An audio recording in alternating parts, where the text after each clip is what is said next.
राजाधिराज श्री सद्गुरुनाथ महाराज की जय। तीर्थस्वरूप परमपूज्य श्री रामराय गोविंद केळकर तथा श्री दासराम महाराज यांच्या वचनांवर आधारित श्री दादांचेच अंतरंग सत्शिष्य ना गोखले यांनी लिहिलेल्या नित्य नवा दिस जागृतीचा या ग्रंथातील आज ऐकूया 17 फेब्रुवारी या दिवशीचं चिंतन. साऱ्यांकरिता सारं केलं पण आणि सारं केलेलं कुठं गेलं याचा पत्ताच जर लागला नाही तर सारं केलेलं सारं सारं व्यर्थ आहे, पण हे सारे जाणतच नाहीत. या साऱ्याचं मूळ कर्ताहमिति मन्यते या भावनेत आहे. सबंध विश्वामध्ये गुणागुणेषु वर्तन्ते अशी स्थिती असल्यानं गुणांची एकमेकात होणारी क्रिया प्रतिक्रिया यामुळे साऱ्या घटना घडत असतात. आपल्याशी संबंधित अशा अनेक जणांचा तसा आपल्याशी काही संबंध नसतो. जो तो आपल्या कर्मानुसार प्राप्त झालेल्या फळाप्रमाणे त्याचे परिणाम बरे वाईट भोगत असतो, नवीन कर्म करत असतो.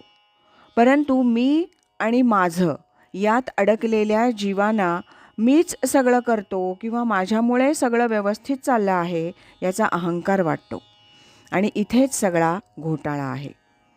मी करतो म्हटलं की मला त्या केलेल्या कर्माच्या फळाची अपेक्षा असते. मी अमक्या तमक्याचं इतकं सगळं केलं पण त्याला त्याची जाणीव नाही. कसा वागतो ते बघितलं ना तुम्ही.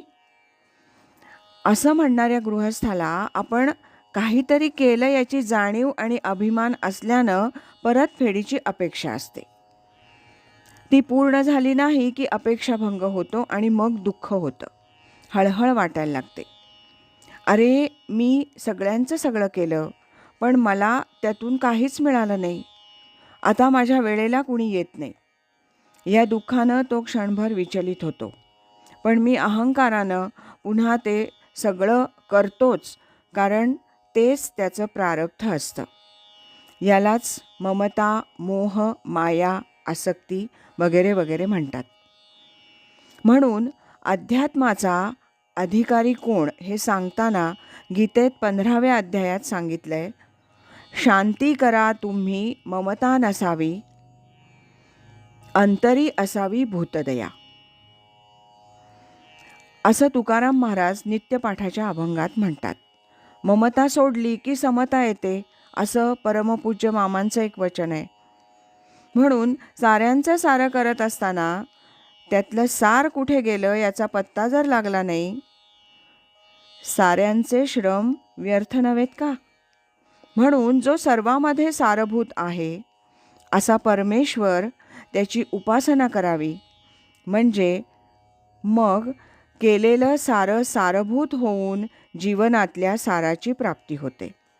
यासाठी नामसाधना हेच सारं काही आहे हे जाणून घ्यायला हवं, म्हणजे मग गुरुकृपेनं या सारभूत परमार्थाची प्राप्ती होईल हे सर्वांनी जाणावं. राजाधिराज श्री सद्गुरुनाथ महाराज की जय.